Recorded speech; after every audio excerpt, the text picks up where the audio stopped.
Hi everyone, and welcome to Paper Pumpkin Week here on Creative Chelsea. This week I'll be sharing some alternative card ideas you can make with the supplies from the November 2025 Paper Pumpkin Kit called Wrapped in Cheer. The projects this month are these cute gift boxes with tags. They're perfect for friends and family. The kit makes a total of 8 boxes. Over the next couple of days, I will be sharing a total of 7 alternative card ideas you can make with 3 of the gift boxes and 1 of set of tags. So that's everything you see here. This is my first alternative, and with warm traditional colors, soft patterns, and a bold layered tag focal point, this card is perfect for sending a little Christmas cheer to friends and family this season. Each month, I take the contents from the Paper Pumpkin kits and make alternative projects. My cards are easy to follow and can be made by both experienced or new paper crafters. You may need just a couple other products to complete them. You can follow along with me using supplies you already have or purchase any products you see me use from my online store. And the link to all products is below in the description or on my blog, creativechelsea.com. If you like this video, please subscribe to my channel so you can get updates when I post a new video. All right, let's go ahead and start by just talking about the things we need for this card. You are going to need a card base. This is basic beige cardstock. Then you're going to need the pieces from the kit. And we started by cutting up our gift box, and you're going to need these 4 pieces. You can get the information for this through my cutting guide or my alternative prep video, which I shared yesterday. And you can get and see all those videos in the playlist link. You also are going to need the berries die, as well as the leaf and branches die, and then the red tag. I do have a circle. This is a 1.5 inch diameter circle, as well as some of that linen thread from the kit. This is probably 12 inches.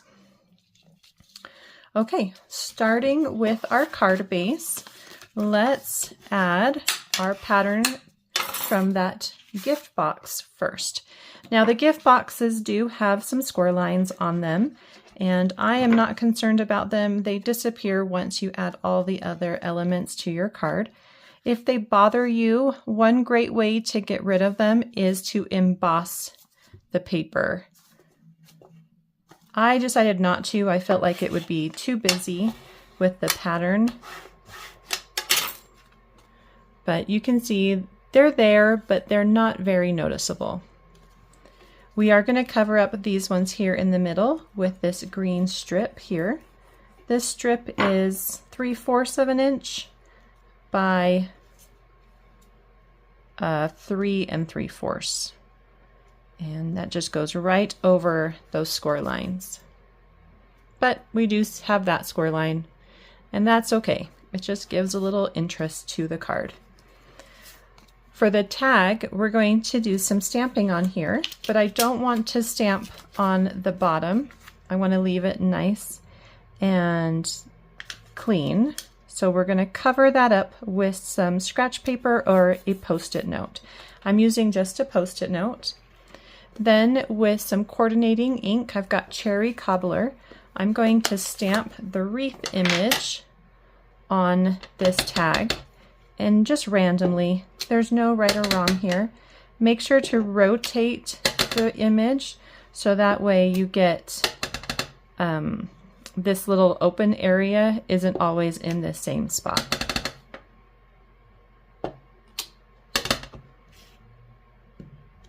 There we go. And then you can remove the Post-it note, and you've got a nice clean bottom, and your tag has a light texture to it. I also have another fun technique that I'm going to use with these tabs from the gift box. I'm going to use some scratch paper for this because I don't want to color my glass mat. I have the light Granny Apple Green Stampin' Blend marker. You could use any color. Just make sure it's a light color because we still want to see that pattern coming through. And I'm just going to color it in with that Stampin' Blend marker on both sides. And this is just going to give me another color to add to the card. And once that dries, you can see that that pattern is still showing through the color. So that's a nice little technique. Let's go ahead and add these behind our tag. You could just do one if you want, but I do like having them on both sides. It just gives a little more symmetrical feeling. And it doesn't really matter where you place them. You just want to make sure that they are in about the same place each on both sides. And I'm showing about 1/4 of an inch or a little bit more of that tab.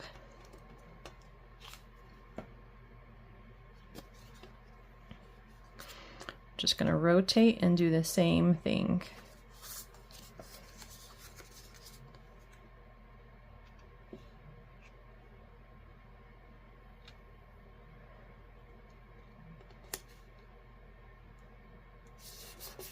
So just somewhere in the middle of the tag. Then we can add this to our card with dimensionals. I did place the dimensionals on both the tag and the tabs just to make sure everything stays in place. And this is going to go on the right side of my card. Just like that. All right, so we're going to use a section of the branch with berries and branch with leaves. And it doesn't really matter which section you decide to use. Just kind of pick one. I think I'm going to use maybe this section right here. It's on, so if it's hanging down, it's just like these little this little grouping of 4 right there. So cut it at the top.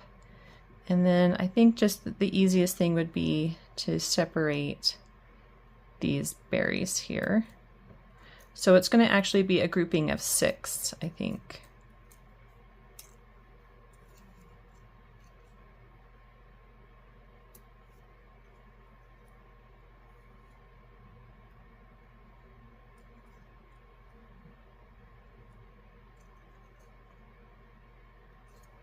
Okay. So on the right side,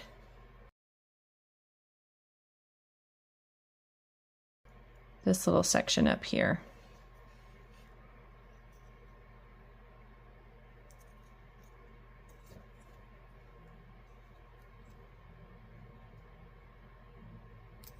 Okay, so that's how I kind of separated it, just to give you an idea of what that looks like. With the leaves, yeah, I'm just going to separate right there. That might be a good place. So with the mossy meadow, it's just cut right there.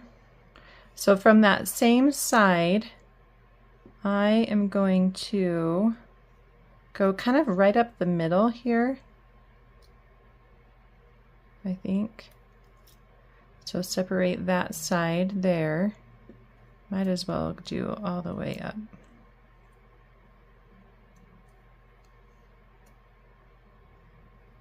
We'll just cut that in half. So I pretty much just cut it in half like that.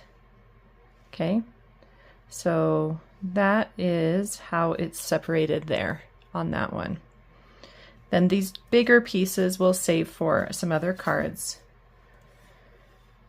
I think for this one, I'm going to also separate right here between those two. So just like that. Here. So let's go ahead and add them to the tag. And you could use glue dots. I'm just going to use liquid glue. And it might, well, it'll be okay. I'm going to clean up this one just a little bit and remove those open branches so that they don't get seen. And that one will go right about there. We want some to go towards the bottom left and some to go towards the top right. And I want some to be green and some to be beige. So like this one here, I'm going to use the beige side and maybe tuck that underneath there.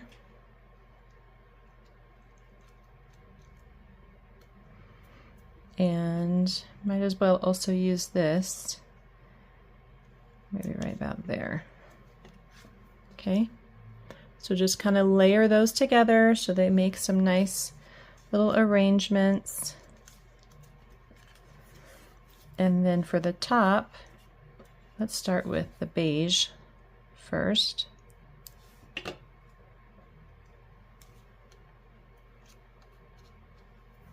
And then we've got the berries on top of that.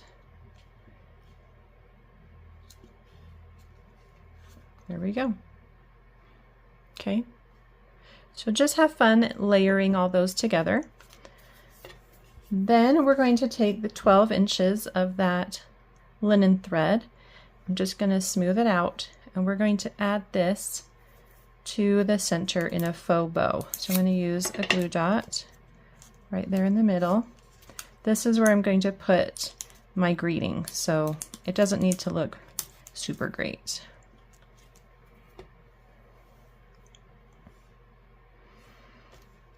Put your ends together, find the center and put it down on that adhesive, and then wrap one loop and then wrap a second loop. And we're trying to just put them so they're close to the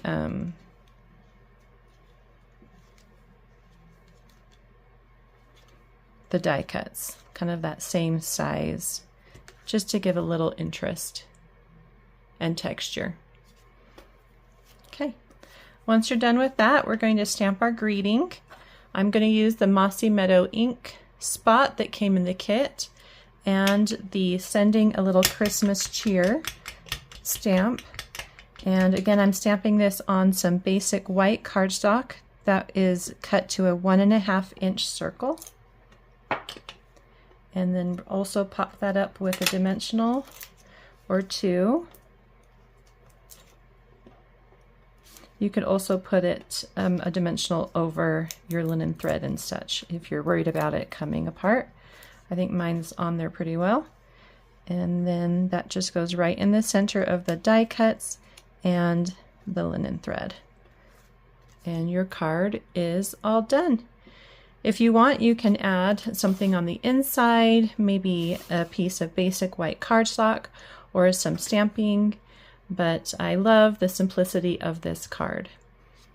If you want to subscribe to Paper Pumpkin, join the Cut Club, or learn more about becoming a Creative & Company team member, check out the membership perks on this chart, or you can get all the details on my blog. Just click on the link in the description below for details.